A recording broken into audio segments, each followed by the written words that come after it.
2장. 이스라엘의 아들은 이러하니 르우벤과 시므온과 레위와 유다와 이사갈과 스불론과 단과 요셉과 베냐민과 납달리와 갓과 아셀이더라. 유다의 아들은 에르와 오난과 셀라니, 이 세 사람은 가나안 사람 수아의 딸이 유다에게 낳아준 자요. 유다의 맏아들 에르는 여호와 보시기에 악하였으므로 여호와께서 죽이셨고, 유다의 며느리 다말이 유다에게 베레스와 세라를 낳아주었으니 유다의 아들이 모두 5이더라. 베레스의 아들은 헤스론과 하물이요, 세라의 아들은 시므리와 에단과 헤만과 갈골과 다란이 모두 5사람이요, 갈미의 아들은 아가리니 그는 진멸시킬 물건을 범하여 이스라엘을 괴롭힌 자이며, 에단의 아들은 아사랴더라.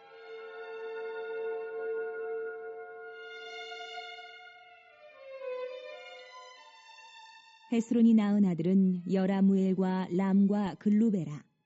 람은 암미나답을 낳고 암미나답은 나손을 낳았으니 나손은 유다 자손의 방백이며, 나손은 살마를 낳고 살마는 보아스를 낳고 보아스는 오벳을 낳고 오벳은 이세를 낳고 이세는 맏아들 엘리압과 둘째로 아비나답과 셋째로 시므아와 넷째로 느다넬과 다섯째로 라떼와 여섯째로 오셈과 일곱째로 다윗을 낳았으며, 그들의 자매는 스루야와 아비가일이라. 스루야의 아들은 아비새와 요압과 아사엘 3형제요, 아비가일은 아마사를 낳았으니 아마사의 아버지는 이스마엘 사람 예델이었더라.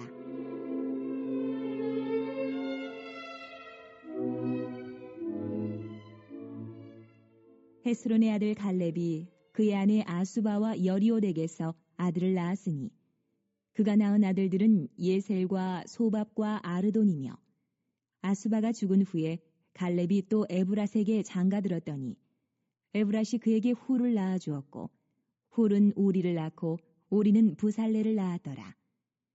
그 후에 헤스론이 60세에 길르앗의 아버지 마길의 딸에게 장가들어 동침하였더니 그가 수굽을 헤스론에게 낳아주었으며, 수굽은 야일을 낳았고 야일은 길르앗 땅에서 23 성읍을 가졌더니 그술과 아람이 야일의 성읍들과 그낫과 그에 딸린 성읍들 모두 60을 그들에게서 빼앗았으며, 이들은 다 길르앗의 아버지 마길의 자손이었더라.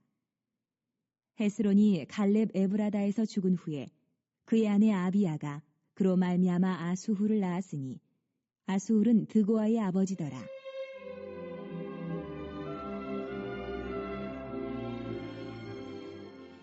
헤스론의 맏아들 여라무엘의 아들은 맏아들 람과 그 다음 부나와 오렌과 오셈과 아히야이며, 여라무엘이 다른 아내가 있었으니 이름은 아다라라.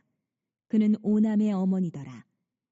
여라무엘의 맏아들 람의 아들은 마아스와 야민과 에겔이요, 오남의 아들들은 삼메와 야다요, 삼메의 아들은 나답과 아비술이며, 아비술의 아내의 이름은 아비하일이라. 아비하일이 아반과 몰릿을 그에게 낳아주었으며, 나답의 아들들은 셀렉과 아빠임이라. 셀렛은 아들이 없이 죽었고 아빠임의 아들은 이시요, 이시의 아들은 세산이요, 세산의 아들은 알레요, 삼메야우 야다의 아들들은 예델과 요나단이라. 예델은 아들이 없이 죽었고 요나단의 아들들은 벨렉과 사사라. 여라무엘의 자손은 이러하며 세산은 아들이 없고 딸뿐이라. 그에게 야르하라 하는 애굽종이 있으므로 세산이 딸을 그 종 야르하에게 주어 아내를 삼게 하였더니 그가 그로 말미암아 아떼를 낳고 아떼는 나단을 낳고 나단은 사밧을 낳고 사밧은 에블라를 낳고 에블랄은 오벳을 낳고 오벳은 예후를 낳고 예후는 아사랴를 낳고 아사랴는 헬레스를 낳고 헬레스는 엘르아사를 낳고 엘르아사는 시스메를 낳고 시스메는 살룸을 낳고 살룸은 여가미야를 낳고 여가미야는 엘리사마를 낳았더라.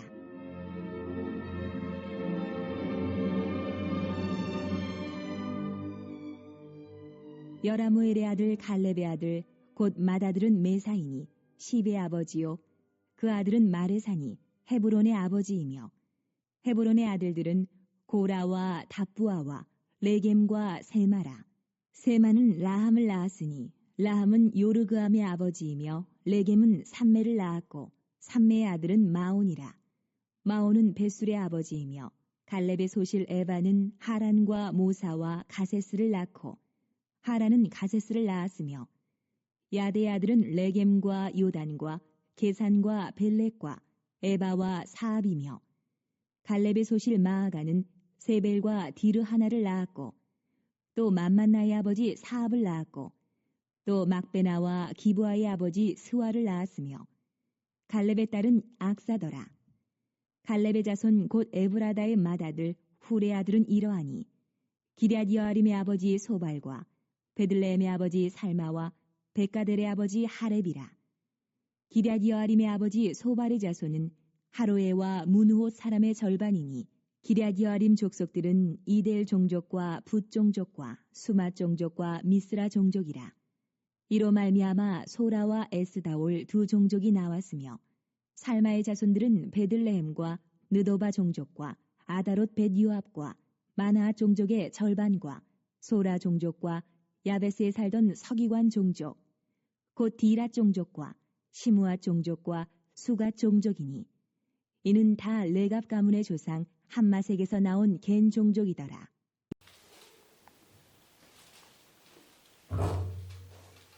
우리 역대상 오늘 2장 말씀을 보는데요. 역대상이 딱 오면은 우리 목사님들이 긴장을 합니다.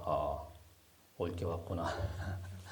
1장부터 9장까지 무려 1장부터 9장까지 계속 낳고 알지도 못하는 사람들 이름이 쭉 등장을 하는데 도대체 이런 걸 왜 여기다가 이렇게 쭉 써놔가지고 이렇게 할까 싶긴 한데 사실 역대기가 기록된 그 역사를 좀 알면 이래서 이런 것들을 썼구나라는 게 이해가 되죠. 무슨 말씀이냐면은 역대기라는 것은 아주 특수한 목적으로 쓰여진 그런 성경입니다. 그래서 이스라엘 백성들이 성경을 크게 이제 그룹해가지고 이렇게 나눌 때 역대기 같은 경우는 성문서라는 걸로 들어갑니다. 우리는 뭐 역사로 알고 있지만 역사로 쓴 게 아니고 이 이스라엘 백성들에게 거룩함, 우리가 어떤 종족이고 어떤 백성인가를 가르치기 위한 어떤 레슨의 목적을 가지고 역대기를 썼다 이렇게 보시면 되겠고요. 그러면 언제 시기에 이걸 썼느냐? 우리가 이제 대부분 주목하는 거는 이스라엘 백성들이 포로로 이 70년 동안 살고 나서 다시 이제 귀환하는 시대 있잖아요. 귀환해서 이스라엘 안에 다시 들어왔더니 나라가 완전히 폐허가 돼 버렸어요. 나라는 폐허됐고 이제 뭐 너무 망연자실하죠. 그 아름다웠던 그 위대했던 솔로몬 성전은 다 파괴돼가지고 끝장났고 그 성벽이라고 조금 있는 거 뭐 그것만 좀 남았는데 느헤미야서 같은데 보면 아주 굉장히 가슴 아픈 이야기들이 막 나와요. 거기 막 보면은 그 막 여우들이 막 들락들락거리는 완전 짐승의 굴이 되어 있고 그 아름다웠던 옛날의 영광은 다 사라져 버렸고 하나님의 그 심판으로 예루살렘과 모든 이 이스라엘 땅이 폐허가 되어버린 그런 상황입니다. 근데 하나님의 명령은 교구대 가서 다시 새롭게 할 것이다 이런 말씀인데 여러분 우리가 이스라엘 백성이라면 그 땅에 가가지고 어떤 생각이 들겠어요? 이거 어떻게 해야 되나 이런 생각이 들죠. 그래서 그럴 때 그 포로 귀환한 그 공동체에게 너희가 이러면 안 된다. 너희는 절대로 망한 게 아니고 너희는 끝장난 게 아니고 너희를 통해서 하나님께서 새롭게 세워나가실 것이다. 자 이런 하나님의 회복과 하나님의 어떤 구원의 그 열망과 그 메시지들을 역대기를 통해서 쭉 다루고 있는 거예요. 그래서 왜 그럼 족보를 이야기를 했느냐? 하나님의 그 약속의 말씀이라는 거죠. 끝난 것 같지만 끝나지 않았다. 그게 뭐냐면은 다윗에게 약속하신 하나님의 신실한 언약이 있지 않느냐 이런 거죠. 하나님께서는 다윗을 통하여서 약속을 하셨고 다윗 왕의 그 후손으로 먼 날 메시아가 오고 그걸 떠나서 다윗 왕의 그 계보가 계속 이어져야 된다라는 거예요. 하나님께서는 끝난 것 같지만은 다윗 왕의 후손을 그대로 역사적으로 끌고 가는 것은 절대로 멈추지 않는다. 너희가 지금 끝난 것 같지만 끝나지 않았다. 자, 이런 메시지를 쭉 하기 위해서 이게 의도적으로 쓴 그런 책이다 이렇게 보시면 되겠습니다. 그러다 보니까 족보를 막 거슬러 올라가서 이게 족보를 오랫동안 뒤진 거예요. 이렇게 긴 족보가 없죠. 우리 뿌리가 뭐냐? 찾고 찾아가지고 종합해 놓은 게 1장부터 9장까지 족보의 내용이다 이렇게 볼 수가 있어요. 그래서 이제 대부분 학자들 중에서 어떤 분들은 이거를 이 정도로 해박한 성경의 지식과 이런 것들을 다 해서 이걸 다 종합할 수 있는 사람이 도대체 누구냐 이렇게 주목을 해서 우리 이제 대부분 이제 이 보수적인 그런 학자들이나 이런 분들은 이거는 에스라가 쓴 것일 것이다 이렇게 많이 봅니다. 학사 에스라가 느헤미야서나 에스라서에 보면은 에스라가 등장하지 않습니까? 2차 교환 때 와가지고 이스라엘 백성들 앞에서 막 수문학 광장에서 부흥회를 하죠. 자, 그때 이들에게 가르쳐야 돼요. 하나님의 말씀을 가르쳐야 되고 우리가 어떤 민족이라는 걸 가르쳐야 되고 자, 그래서 에스라가 이런 정리를 하지 않았을까? 에스라만큼 해박한 사람이 없었으니까 자, 그렇게들 많이 보고 있습니다. 자, 그런 의미에서 오늘 2장 말씀은 어제 1장은 아담부터 시작해서 인류의 역사, 창세기에 나오는 그런 말씀들을 중심으로 쫙 한 그런 내용이었다고 하면은 2장은 드디어 한 족보에 딱 초점이 멈춰져 있어요. 그 족보는 무엇이냐면 바로 유다라는 겁니다. 유다라는 거. 이스라엘의 야곱의 넷째 아들이죠. 왜 장자 르우벤이 아니고 유다의 족보를 가장 길게 서술을 하게 되었느냐?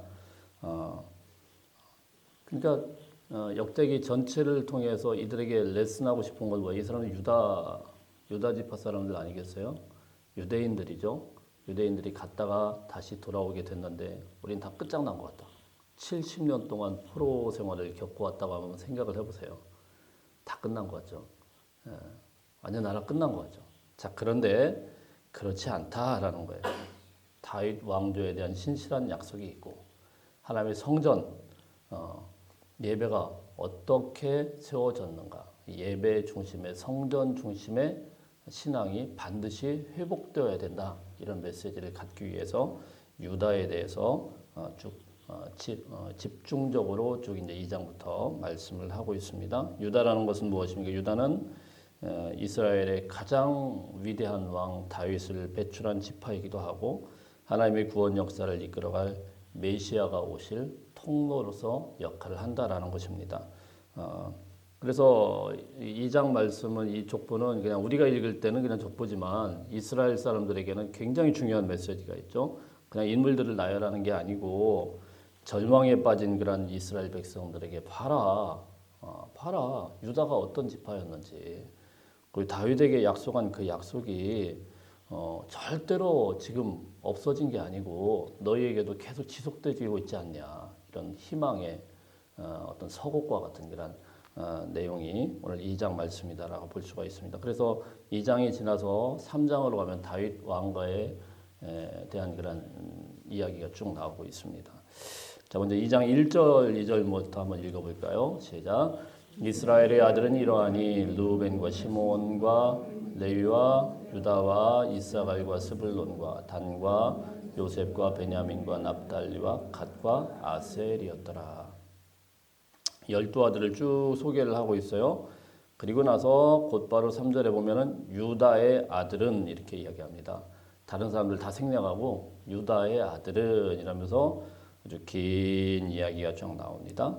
그럼 유다는 뭐 이렇게 쭉쭉쭉 나오면서 보면 유다, 베레스, 헤스론, 람, 뭐 암미나답, 나손, 살몬, 보아스, 오벳, 이세, 다윗, 자 이런 이름들이 쭉 등장을 해요.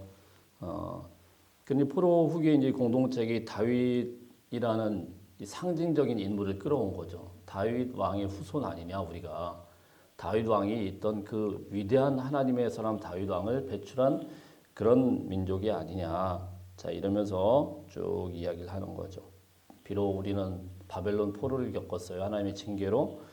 그렇지만 지금은 왕도 없고 지금은 아무 힘도 없고 성전은 폐허가 되었고 아무것도 없지만 다윗의 혈통을 통해서 하나님께서 구원자를 보내시겠다는 약속이 있지 않냐. 예.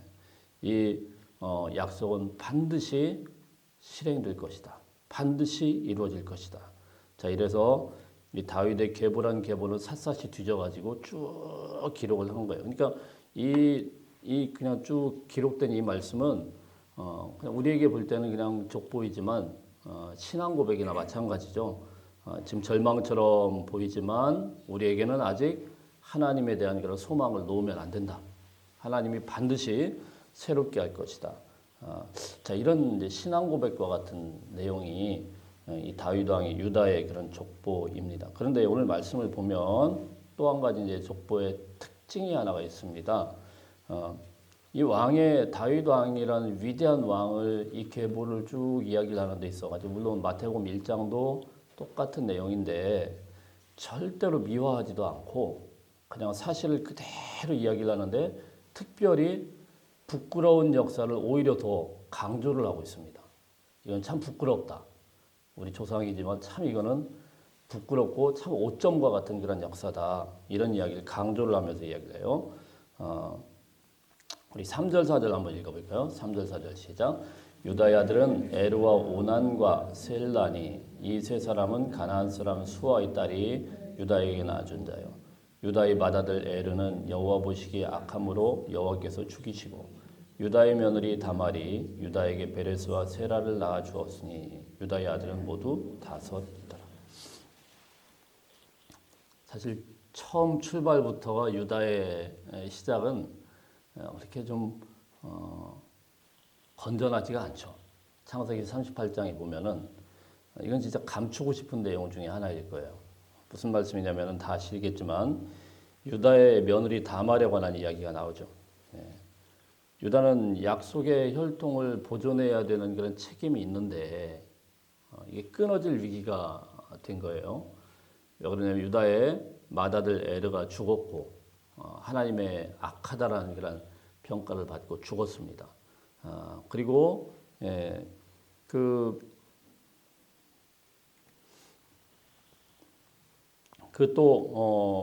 아들이 이제 딱 죽게 되었을 때 이 며느리가 이제 오해를 받게 되는 거예요. 넌 아들 잡아먹는 놈이다. 그래가지고 유다는 더 이상 이제 이 다말에게 아무런 책임을 주지를 않고 막 이렇게 되니까 다말이 이제 생각해낸 거죠. 근데 이렇게 생각해낸 그 생각이라는 게 아주 충격적이지 않습니까? 그 시아버지를 유다를 유혹해가지고 창기로 이제 막 복장을 변장을 해가지고 유혹해서 그래가지고 시아버지와 며느리 사이에서 태어난 그 아들이 누구냐면 바로 베레스라는 아들이죠. 창세기 38장에 쭉 나오지 않습니까? 그러니까 시아버지의 씨를 받아서 이 베레스라는 아들이 나왔어요. 자, 이 아들이 떡하니 다윗 왕가에 이름이 탁 올라가 있어요. 그러니까 좀 이렇게 위대한 왕의 족보고 위대한 이 유다 이 하나님의 그 백성이라면은 이런 걸 좀 빼면은 좋겠는데 우리나라의 뭐 세종대왕에 대해서 굉장히 위대한 왕이죠. 그죠? 근데 세종대왕이 또 추문 같은 게 또 있습니다. 그걸 또 들춰내는 분들이 가끔 있더라고요. 근데 그거는 다 역사에서는 감춰졌는데 야사 비슷하게 그런 것들이 있거든요. 세종대왕이 굉장히 막 좋은 일도 많이 했지만 뒤에 감추어진 것들이 있거든요. 또 여자들에 대한 그런 관계라든가 막 이런 것들은 절대로 얘기 안 하죠. 그 위대한 세종대왕에다 그런 거 어떻게 넣습니까? 말이 안 되죠. 자, 그렇게 되는 게 정상입니다. 보통은. 그런데 일부러 이런 걸 넣었습니다. 좀 이런 족보는 빼야 될 것 같은데 역대기 기자는 어떻게 보면 오히려 더 드러냈습니다. 또 이 장의 또 특징을 보면 그 후에 이 갈렙에 대해서 아주 길게 나옵니다. 갈렙에 대해서 18절부터 마지막 절까지 사실은 갈렙의 가문이 나온다고 보시면 됩니다. 왜 갈렙이 이렇게 길게 나올까? 갈렙이 어떤 사람인지를 우리가 아시면 되겠는데 갈렙은 누구입니까? 갈렙은 여호수아와 갈렙이 가나안 땅에 들어가지고 어떻게 보면 유다 족속에게서는 가장 상징적인 인물 중에 하나입니다. 갈렙 때문에 유다가 생겼다고 해도 과언이 아니에요. 예, 여호수아에게 가가지고 이 산지를 나에게 주십시오. 그게 유다거든요. 그게 예루살렘인데 그 유다 쪽이에요. 근데 가보면 그 산지는요, 성지순례 가보면은 그 산지라는 건 정말 이해가 안 되는, 이 산지라는 게 진짜 산지거든요. 그 산지가 우리나라 산이 아니란 말입니다. 유다 광야에 있는 쪽이에요. 그걸 달라고. 이거 하나님이 약속하지 않아요. 그럼 거기에 가가지고 헤브론에 올라가서 막 싸우고 이렇게 해서 아주 위대한 그런 장수이죠. 근데 이제 갈렙에 대해서 이야기를 하면 이렇게 위대한 사람이면 유다라는 그 상징적인 그런 나라의 가장 대표적인 어른 아니겠습니까? 이분에 대해서 이야기하려고 하면은 조금 이렇게 뭐 좀 이렇게 좀 미화해서 할 수 있잖아요. 근데 뭐 제가 이걸 다 읽을 필요는 없습니다만 18절부터 그 아버지 뭐 아들 딸 이렇게 쭉 이야기 다 이게 뭐 이방인 족보입니다. 갈렙은 결론은 자 우리 마지막 절 한번 보겠습니다. 55절 시작. 야베스에 살던 서기관 종족 곧 디락 종족과 시므앗 종족과 수갓 종족이니 이는 다 레갑 가문의 조상 함마덱에서 나온 겐 종족이라.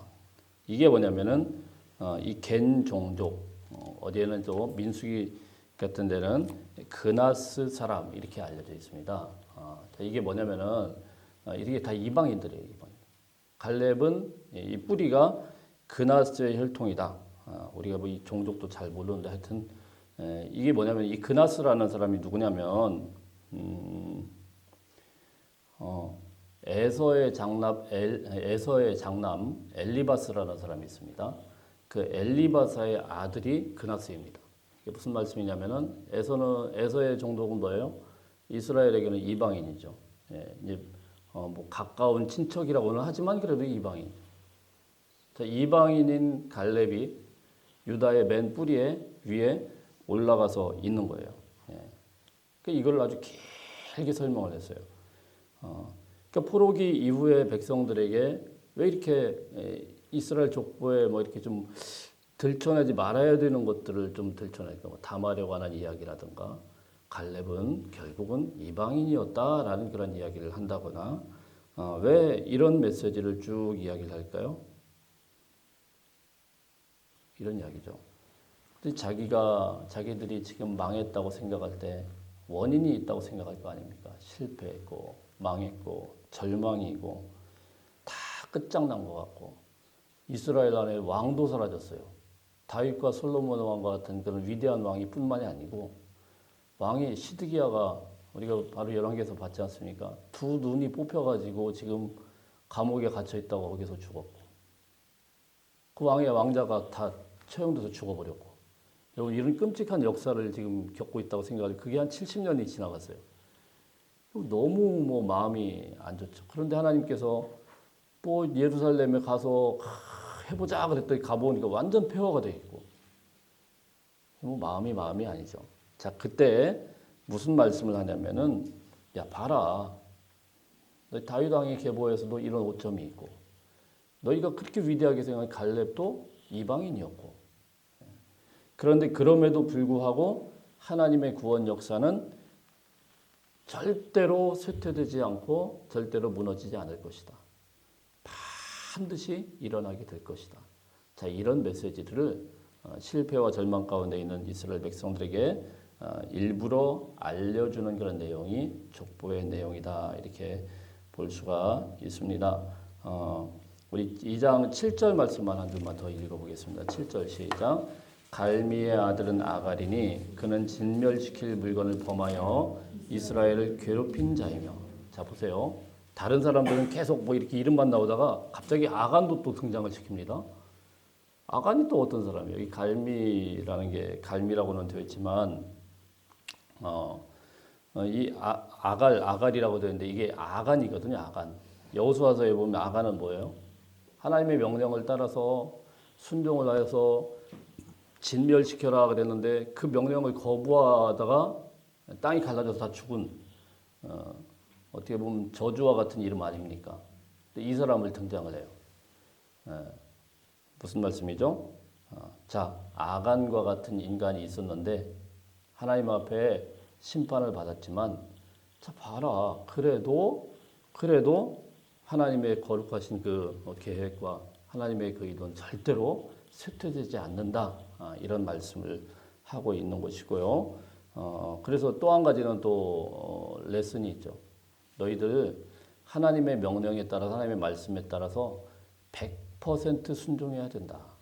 100% 순종 안 하면 하나님의 심판은 또 아간처럼 너희의 조상들처럼 그렇게 강하게 임할 수도 있겠다. 이런 메시지가 쭉 주어지고 있는 것이죠. 자, 결론적으로 하나님의 역대상 2장의 말씀은 우리의 어떤 성공과 실패와 상관없이 우리의 환경과 상관없이 유다 가문의 어떤 부끄러운 과거와 상관없이 하나님께서는 다윗 왕을 세워 놓으시고 다윗 왕을 통하여서 또한 말씀하신 신실한 역사가 그대로 하나님의 구원 역사가 지금도 흘러가고 있다. 이런 메시지죠. 그러니까 하나님의 약속은 인간의 오점투성이고 허점투성이고 허물투성인 이런 것들보다 훨씬 더 강하다라는 것이죠. 포로교환 공동체가 절망 속에서 어려움 속에서 이 족보를 읽으면서 회복되어가는 그런 놀라운 은혜가 있게 되지 않았습니까? 오늘 이 말씀 기억하시면서 우리가 참 오점이 있을 수 있고 살다 보면 참 부족한 게 있을 수 있고 연약한 게 있을 수 있지만 그럼에도 불구하고 하나님의 약속은 취소되지 않고 우리를 통해서 또한 하나님의 백성을 통해서 오늘도 신실하게 그 약속을 이루어 가신 하나님을 신뢰하며 나갈 수 있는 저와 여러분 자세시기를 주의 이름으로 축복합니다.